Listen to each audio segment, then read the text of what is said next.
Well, hello from New Glarus, Wisconsin. I am here with the 2024 Mazda CX-50 Meridian Edition. This is part of the Out Motorsports Midwest Grocery Trip Road Rally. We are here at the Chalet Landhouse Inn. We just finished our weekend of fun driving a bunch of cars on some really fantastic back roads, and Mazda supported the event with a few cars for group lead cars. So we had this CX-30, we also had this 3 Hatch, and the third car they sent was this CX-50. Now this is the Meridian Edition. This is the one that's meant to be more off-roady than anything else. So it's got these all-terrain tires, it's got the roof rack, it's got some different decals going on the hood here. And this is not necessarily what you'd think of when you're talking driving on some really great back roads, but we had it anyway. So you know, anything can be made to hustle if you're willing to put in a little bit of work. So let's get behind the wheel and talk all about how this thing behaved when we weren't on any sort of trail, just on the highway and then driving on some great roads. All right, so Mazda CX-50 Meridian Edition. This is, you know, the off-road one. This is the one that's not supposed to be thrown around on back roads quite as much. And, you know, Mazda didn't do as much as some other brands have done with these like mild off-road crossovers. You know, you've got the Subaru Wilderness, the Honda TrailSport. Everyone's doing something because this is, I guess, the hot new thing. So some people do a little bit of a lift, some do some extra skid plates. Mazda really just did tires and graphics on this, which honestly is fine to me. It's got plenty of ground clearance already. It's got 8.5 inches, give or take, and you know, that's plenty for what most people are doing here. Now, the interesting thing with the Meridian is that, you know, Mazda still wants this to drive like a Mazda, which is to say a little sportier than like a RAV4 or a CR-V. That's kind of their goal with the CX-50. And I've driven a couple street-focused CX-50s and really appreciated how they drive. The steering has been historically great. The brakes have been pretty good. The chassis dynamics have been great. And that all still applies here. It's all a little softer because of those tires. So everything else is going to be the same. Mazda did soften the suspension and revise the steering on all 2024 CX-50s regardless of trim. So I think they had some complaints that they rode a little too firm, the steering was a little too heavy, so they did revise all of that, and it feels better balanced now. These tires do make it feel a touch softer, to me, in a bit of a good way. Now, when you're on these back roads, that's of course not the optimal place for these tires, but they do a pretty fine job either way. So you have to turn in a little early, you gotta commit, and you gotta deal with the fact that there's gonna be some noise and a little more body roll, but they will still do what you're asking. It's just not quite as sharp as you would get with, you know, the street-focused tire. Now, these, of course, are not Mazda's 3s, they're not Miatas, but they do handle pretty well for what they are, and I'm happy that the tires have not totally compromised that. As we come up to a corner here, just downshift, I've got it in that manual mode. Brakes feel good, steering feels nice. This is still a good car to drive despite the changes for the sake of, you know, the off-road ability. So, you know, it just goes to show the importance of a good tire. Now, as far as driving this otherwise, you've still got that turbo 4-cylinder under the hood, 250-ish horsepower, 320-ish pound-feet of torque. That is all made on premium fuel, which, fine, if you're buying one of these, just put premium in it. 6-speed torque converter automatic transmission, which a lot of people complain about. Honestly, I think 6 ratios is great, especially for, you know, having some fun on back roads in particular. The gears are a little long, but you know, when you're playing, all you need is 3rd and 4th, really. So I don't mind it for that. You do have paddle shifters. They are responsive. It will let you just bang off the rev limiter all day long if you want to. And, you know, it's a pleasant car to drive. Now, the thing with this engine, which is the same as it's been in every Mazda that's gotten the 2.5 turbo, it's very diesel-y in how it makes power and torque. So what that means is that, you know, you've got really, really strong off-the-line torque, and as that torque and horsepower curve kind of cross, this really runs out of power at like 5,000 RPM. And that's okay. If you leave it in drive, it'll manage itself. If you're shifting it manually and trying to have some fun, you know, and play a little bit like I am, you just have to be cognizant of that, because the red line is indicated at 7,000 RPM, and like, in what world will 7,000 RPM be anything that you achieve? But in any case, yeah, 5,500, it kind of runs out of steam, but feels good, feels strong. It's plenty punchy for this class of car, and it's been easy enough to hustle. Now, as far as highway comfort, once we get out here to the interstate, my one beef with this one has what they call the Apex package on it. So you've got that roof rack with kind of the tent base on it that you can strap whatever down to it. It's, I think, also meant for like roof camping. Really noisy. You know, any roof rack on the highway is going to be noisy. This is really loud at, you know, 70, 75, 80. So don't love that.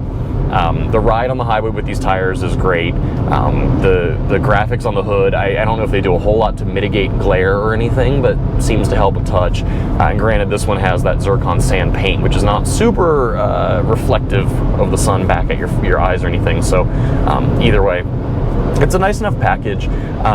I don't know if I would spend the money on it over a regular CX-50, but what I find interesting, driving out to our meeting point a couple days ago, I'm in this on the highway, I'm following my friends in a Saab 9.3 Viggen and a Porsche 911, and a couple in a red CX-50 non-Meridian came up on us, and they passed on my left, and the wife in the passenger seat did a complete 180, craning her neck to see what this one was.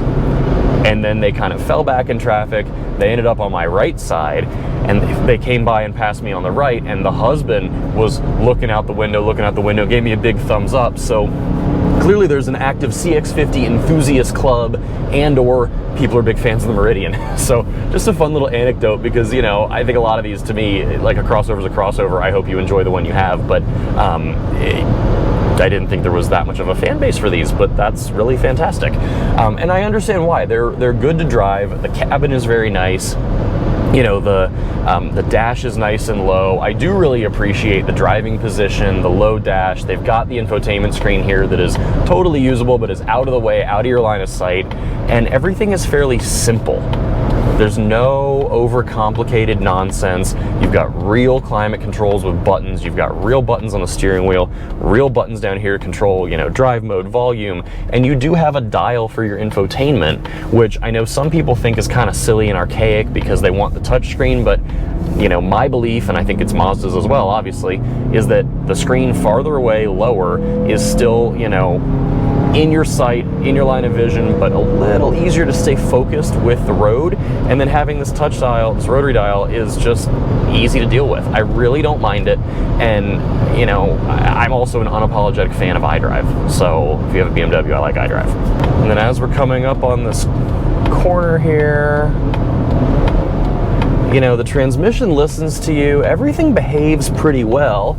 And you can just chuck it in and, you know, it doesn't mind. You have to really deal with the tires. You got to turn a little early. You got to commit, but they do a fine job. You just have to understand your limitations with an AT versus a highway tire. Now, I'm sure you can hear it on the roof.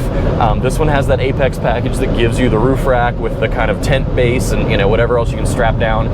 It's really noisy in here versus a standard CX-50. So if you're not looking to do the roof camping thing, this is an option I would skip. It adds, you know, like $1,200. It's called the Apex package, and I would avoid it because at highway speeds, it is loud in here. As far as how this drives otherwise, the brakes feel pretty good. Good initial bite, good pedal feel throughout the travel. Others have complained that it gets a little mushy feeling. I don't know if I necessarily agree with that. It does okay, I think, for the type of car that it is. Now, they did soften up the suspension and the steering just a touch for 2024 on every CX-50. Obviously, the tires on this make it even softer still, but this feels nice. The steering is not overweighted, but it is pretty accurate. I think it's got really good steering for the type of car it is, and I really enjoy that. The suspension is very good. It was a little firm on prior model years. I haven't driven the Meridian before, so I can't say for certain if it was the tires that did it or their 2024 model year tweaks, but either way, this rides nice. I would just want to skip the roof rack personally. And then would I buy the Meridian Edition? I don't know, probably not. You know, we took the regular CX-50s off-road when they did the launch of these, and they did just fine even on highway tires for the very mild course Mazda had set up for us. So I don't know how much I feel like all of this is needed. If you're going to use it, then sure, it's nice to have the factory warranted, you know, options on here, but really it's a graphics package, it's tires, it's wheels, and in this case they've added the roof rack as that separate cost, you know, Apex package, which is the roof rack and some other little visual bits. The CX-50 is still one of my favorite crossovers in this segment. I think it's a really good car. If you need something this size, but you want something that's good to drive, it is really, really nice to drive for what it is, and, you know, absolutely is sort of playful in a way that a RAV4 isn't and won't be.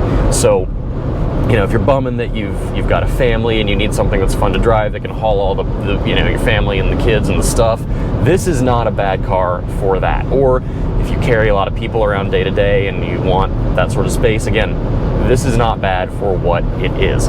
It's nice to see what one of these will do on-road, because frankly, even if you buy this and, oh, I'm gonna get the Meridian and take it off-road every weekend for camping, or, you know, to go to the lake house or go jet skiing or whatever, you're still gonna drive it on the road. You gotta go on the highway to get there, you gotta drive it to work, whatever. So it's nice that this is still well-mannered in general.